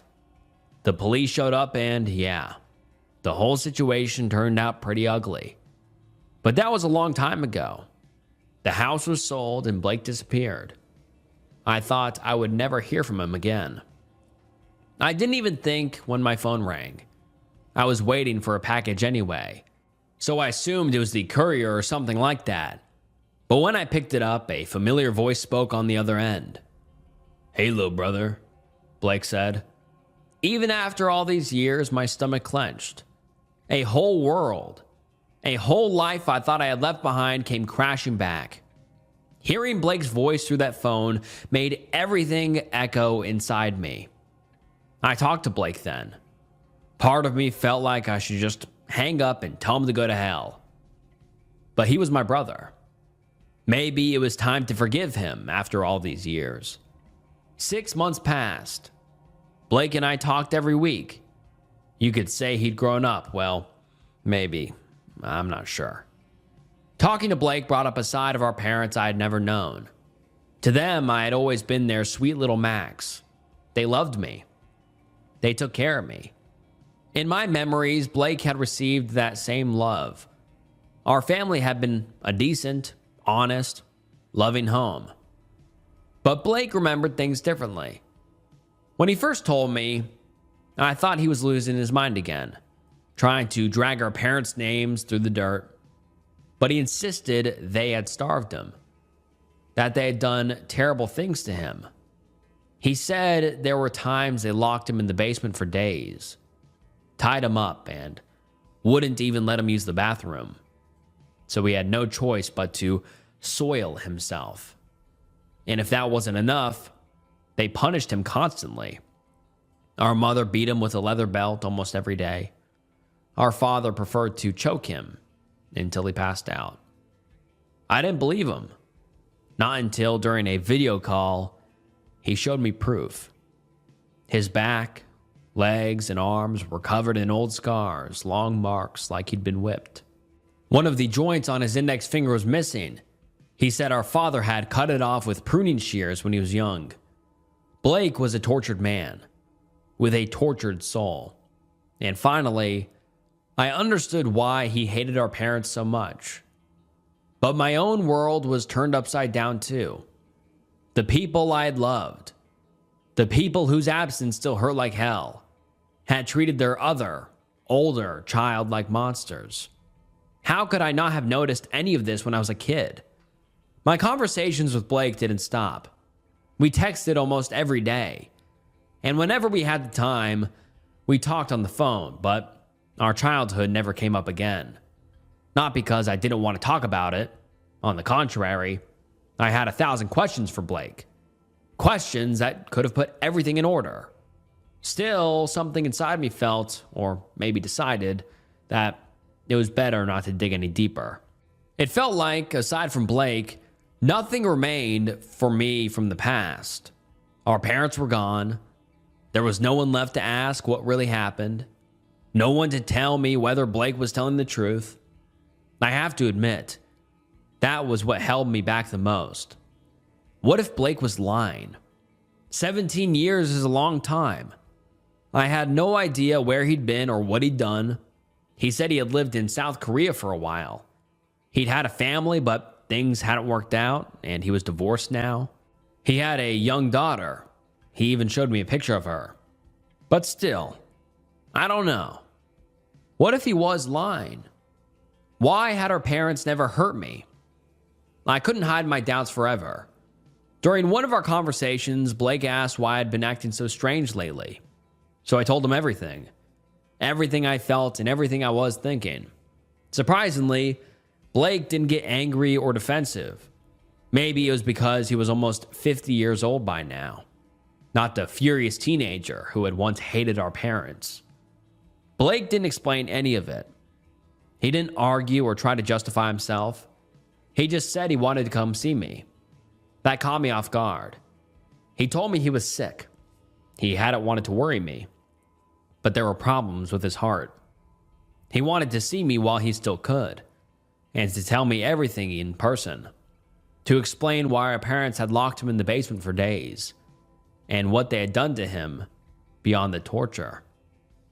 I agreed. I can't even describe what I felt in that moment.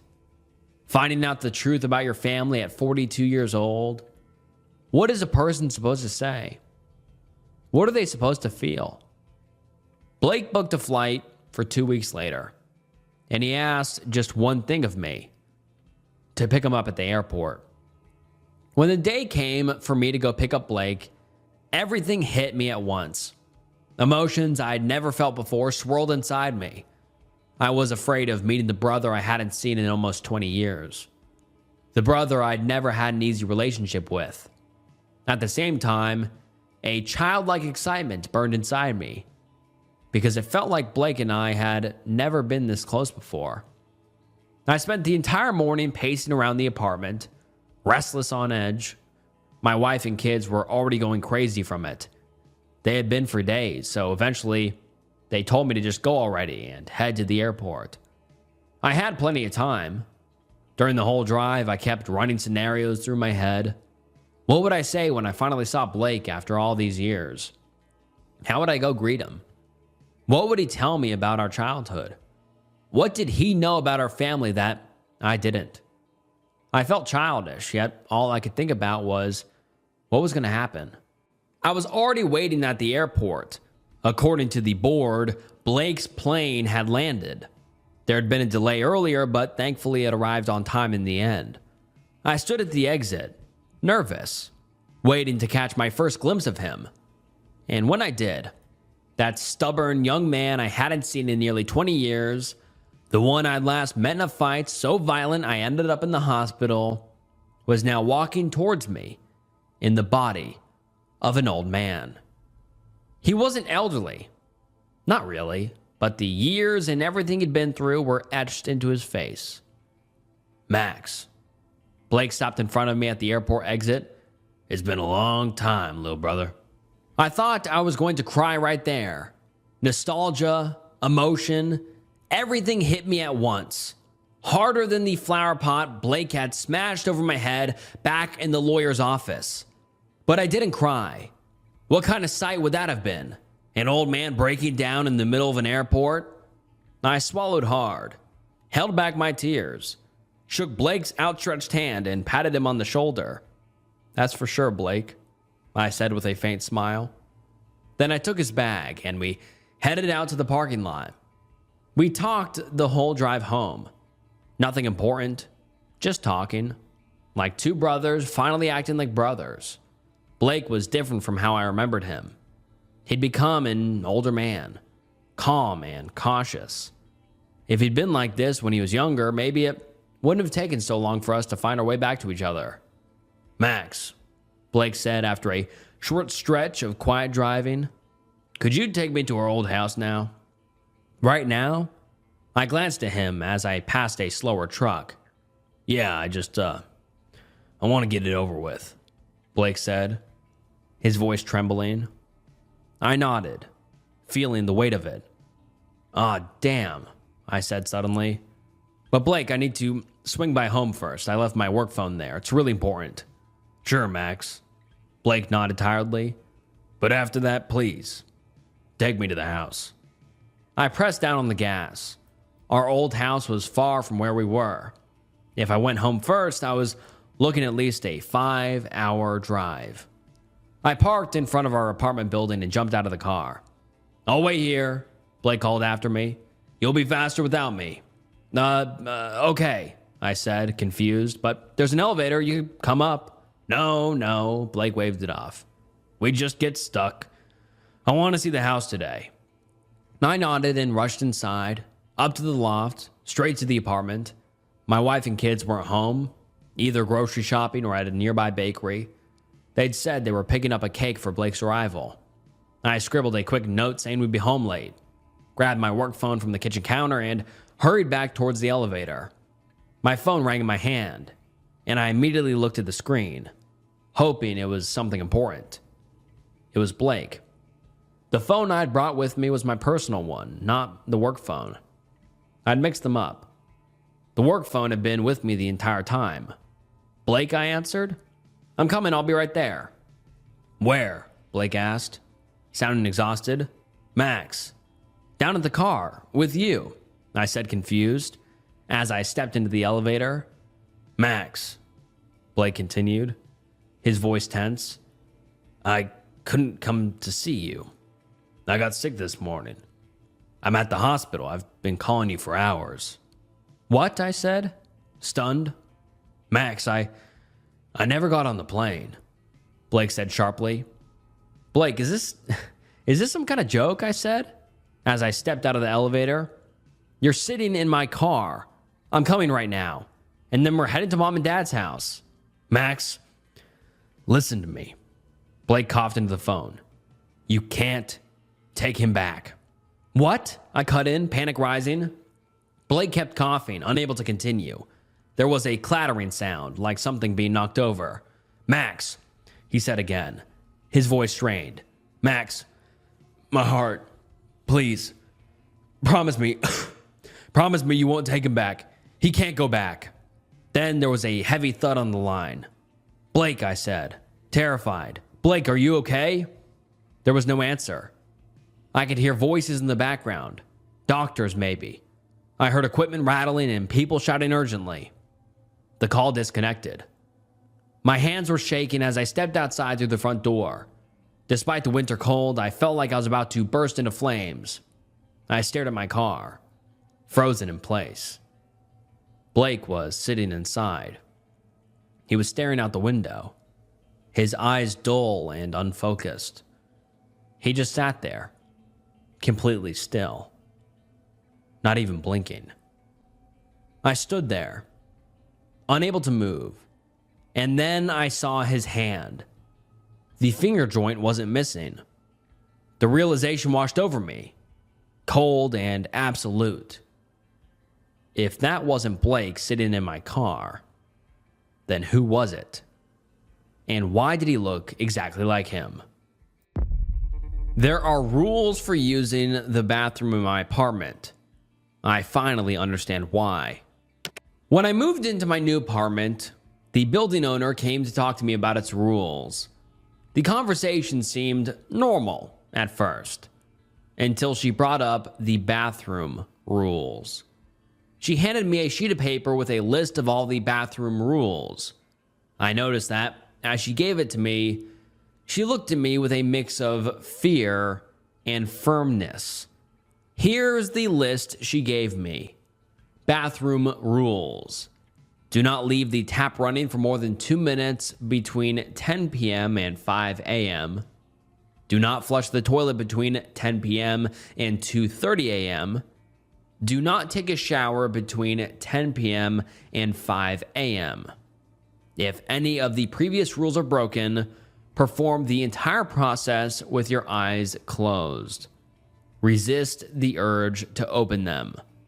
All of these rules must be followed exactly. No exceptions. All the rules seemed normal enough, just a bit specific. But the last one caught me off guard. It wasn't exactly difficult, just strange and oddly specific. But I didn't think these rules would stop me from staying in the apartment. The first week was normal. Nothing to report. I work night shifts, so I was never home during the hours restricted by the bathroom rules. But today was different. I was arriving at the apartment after a run. I looked at the clock. It was 9:33 p.m. I was still a little far away, and I definitely wouldn't get there before 10 p.m. And I still needed to shower before work. I arrived at 10:11 p.m. I considered whether I should shower or just go to work as I was. Even though I was a bit hesitant about entering the bathroom, it was just a matter of keeping my eyes closed. How hard could that be? A simple shower, I thought. 10 minutes and it would be over. Just don't open your eyes. But when I stood at the bathroom door, I wondered, what exactly counted as the process? From the moment I took off my clothes? From the moment I stepped into the bathroom? I thought the most logical starting point was the moment I got into the bathtub and turned on the water.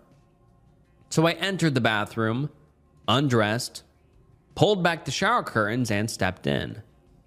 I looked carefully at where the shampoo and sponge were and tried to memorize their positions. I closed my eyes and turned on the water. I wasn't sure if I was expecting something to happen. I just heard the water and my own breathing. I turned off the water and started applying the shampoo. Soon after, a scratching sound on the door invaded my ears. Then silence. Then the door slowly opened. I tried to calm myself and told myself I was imagining things, but I wasn't. I just needed to keep my eyes closed. A weak, ragged breathing filled the space. It sounded like someone scraping a chalkboard. I froze completely. Was this the kind of thing the rule meant by resist the urge to open them? I just had to finish the shower. I couldn't turn back now. I turned on the water and continued. Keep my eyes closed. Now I could only hear the water running and my breathing. The more I listened, the more terrified I became. Someone was in the bathroom with me. But now I couldn't hear anything else. I had no idea where they were, which was even more unsettling. But that didn't last long. I heard the curtains behind me being pulled aside, and the breathing. I heard that rough breathing again, now closer. I tried to keep going. I just had to finish the shower and keep my eyes closed. Keep my eyes closed. I must keep my eyes closed. I opened my eyes. I felt a finger with a long nail touching my spine. I turned around and nearly fell when I looked in front of me. A creature, completely pale, as if its color had run off. Its eyes were very human, but they were hungry. It had no mouth or nose. Its head was just inside the curtains, and its arm was unnaturally long, ending in a hand with 6 long black nails, each at least 2 inches long. At the same time, a strong smell of rotting flesh and bleach hit me, making me nauseous with an uncontrollable urge to vomit, but I didn't. I was too terrified to. When it realized I was looking at it, it stared at me with confusion, which quickly turned into a sort of morbid joy. It stretched its arm toward me and scratched my chest with those 6 nails. The pain was sharp, much stronger than you'd expect from just a scratch.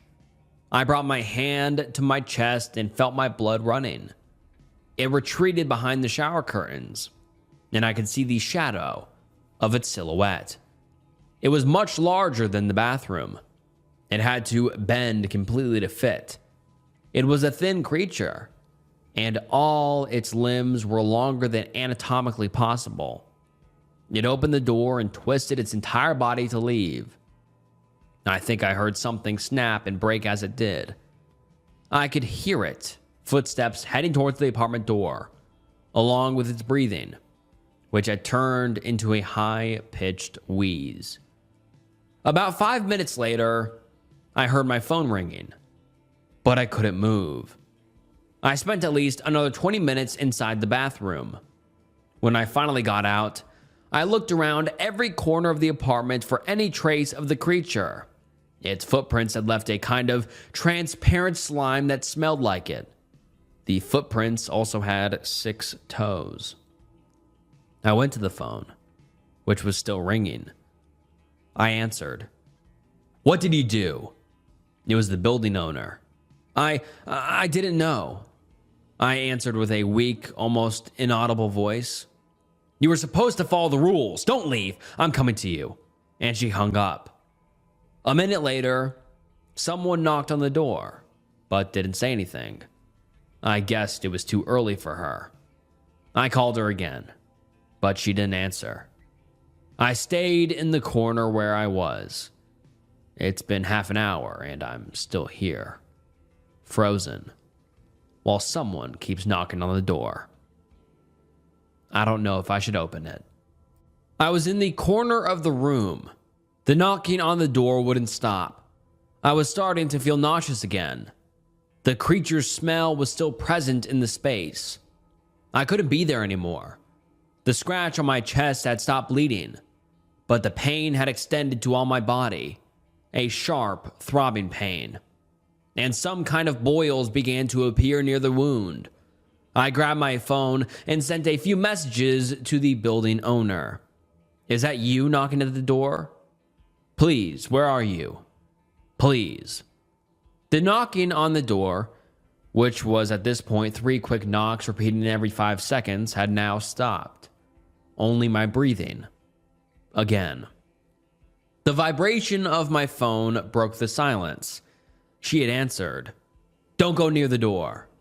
I'm working on a way to get you out. But first, I need you to put salt on your scratch."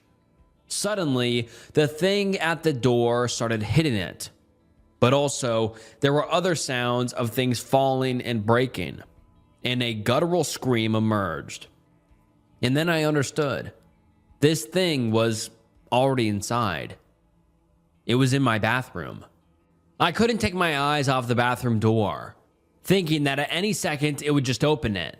I hadn't locked it. Nothing was stopping it from coming out. The vibration on my phone broke my gazing at the door.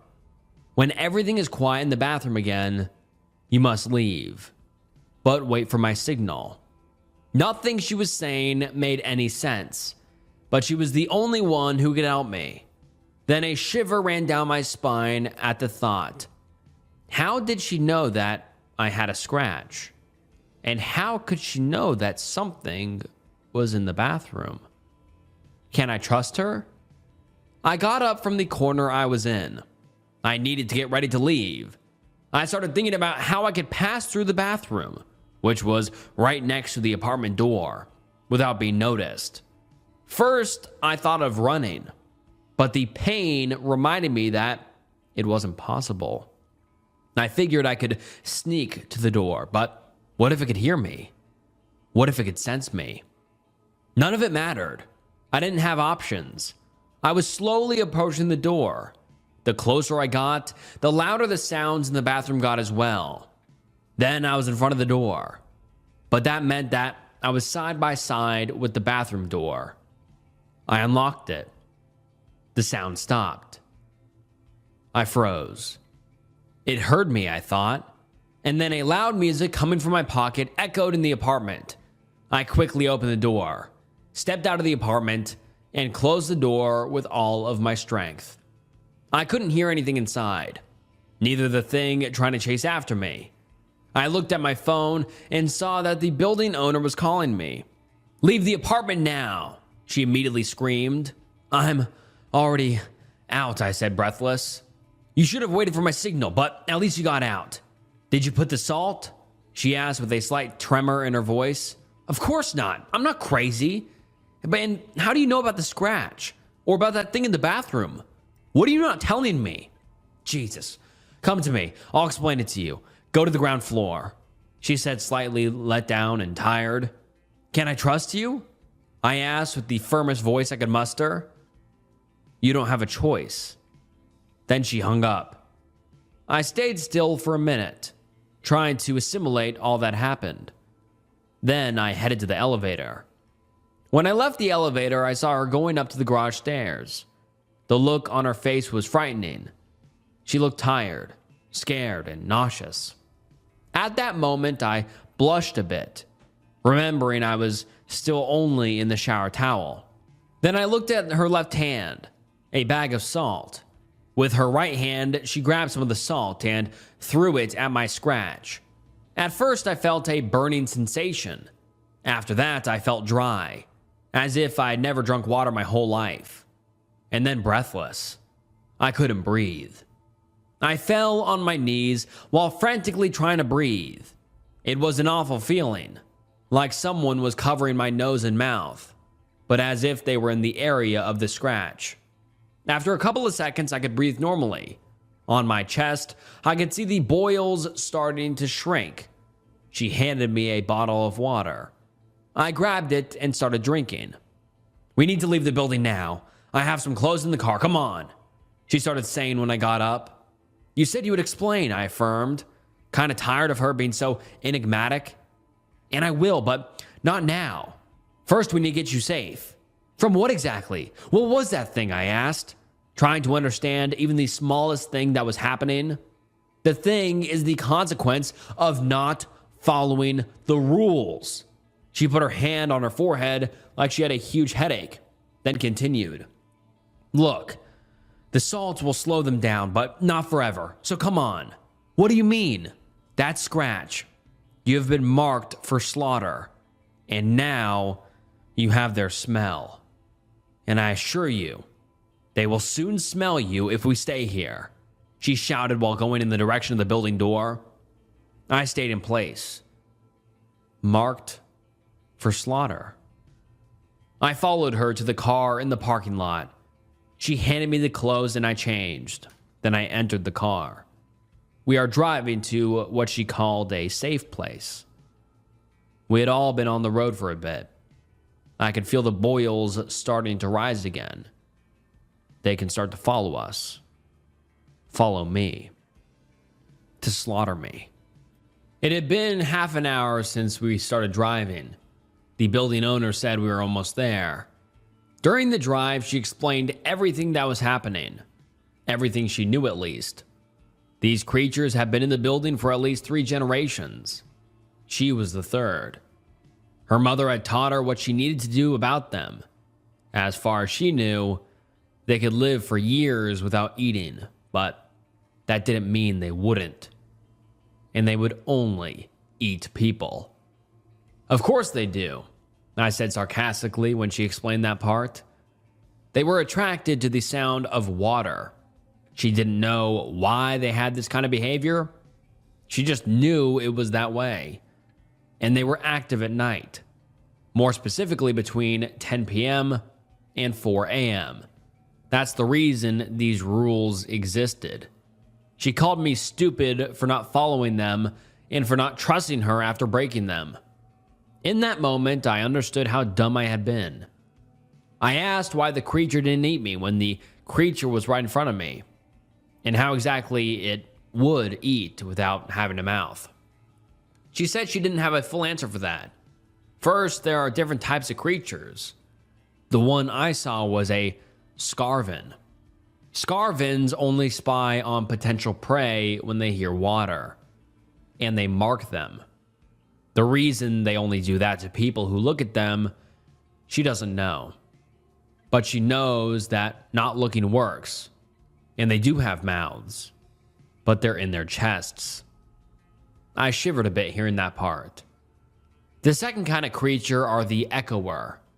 They can take the form of a person, imitate some words, and copy some simple movements, like knocking on a door. I asked why he wouldn't just enter the room and how he got into the bathroom. She said echoers are not the strongest. In fact, they're weaker than a normal person. They rely on ambushes to catch their prey. That's why he wanted me to answer the door. The way he got in is stranger and seems almost impossible. All the creatures have the ability to crush their bones to fit into small spaces. Very small spaces. Echoers take this to the extreme, and they have access to the pipes of the building. She pulled over when she finished explaining that part. We were at a house in the middle of the forest, at least 2 miles away from the nearest point of civilization. It's a house for these special occasions. You'll be safe there, she said while getting out of the car. We started entering the house. There was a stone wall at least 6.5 feet high. Step exactly where I step. There are traps here, and you don't want to lose a leg. I was starting to understand what she meant about this house being for this occasion. The whole house was one big trap. The front door had some kind of fire and gasoline trap. As we walked upstairs, I saw some bear traps and something that was present in every part of the house. Salt bags. We entered a room at the end of the hallway. The space was full of salt bags.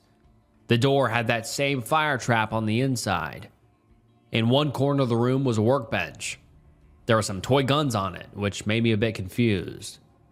She grabbed one of them and started explaining. So the only thing I didn't mention yet was the salt. The creature's skin is like an amphibian, so it's very sensitive.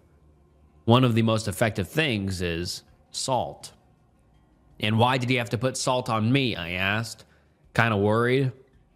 When that Scarven scratched you, she started answering, it passed you some kind of venom. Those boils were the reaction to it, and they work the same way as their skin. It's through these boils that they can sense and smell you. If the boils are damaged, they can't. For some time at least. Speaking of which, she grabbed one of the guns and pointed it at my chest. I looked at her confused. These are salt guns. We need to put some salt on your wounds again.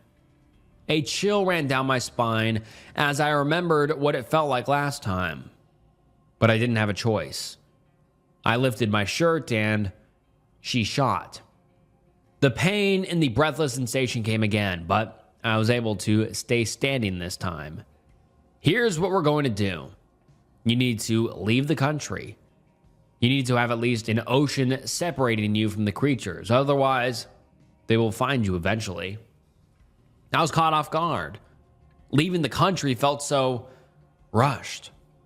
But I had only made bad choices until I got here. Again, I didn't have a choice. Okay, but I need to grab my things, and I need money to travel as well, I said, trying to stay calm. Here, take one, she said, handing me one of the guns. So this is the plan. I'm going to take your apartment to grab everything you need. You'll stay here. It's safe, but you can't leave.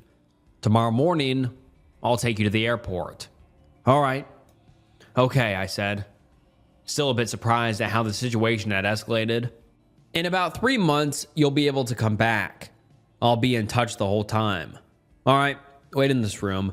I'll be back in about an hour. When she finished, she went through the door and left.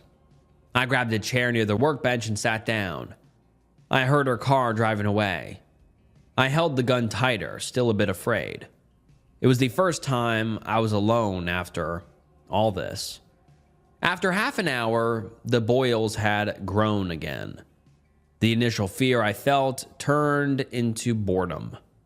I was starting to feel trapped in the room, but I was too afraid to disobey the orders. I had already done that once, and it hadn't ended well. I grabbed my phone and started watching some videos. Another 30 minutes passed before my phone rang. She was calling me.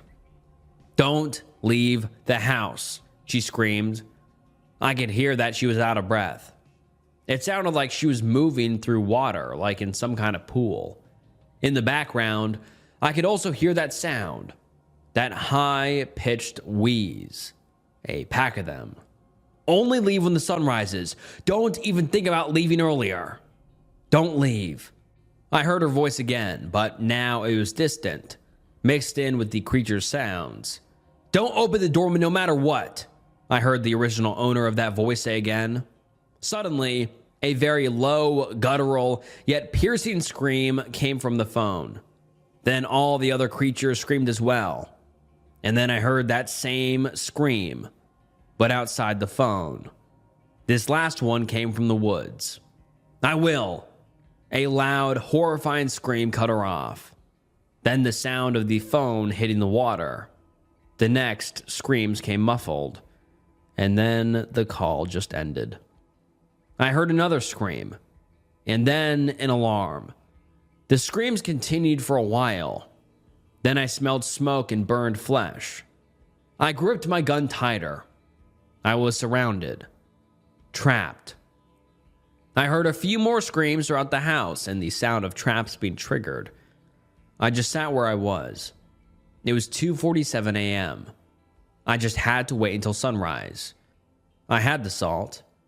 I tried to tell myself that everything was okay. At 3:32 a.m., I heard a scream. The loudest so far. It came with some kind of explosion. It caused the lights to go out. Everything is dark now. It's 4:29 a.m. The scream stopped, but I can hear their steps. They're breathing. I put some salt on my boils, but it doesn't seem to have much effect anymore. My battery is running out. I have to do something before that, or I'll be completely blind in this darkness. I heard knocks on the door downstairs. Leave the house. It's her voice. I think I shouldn't open it.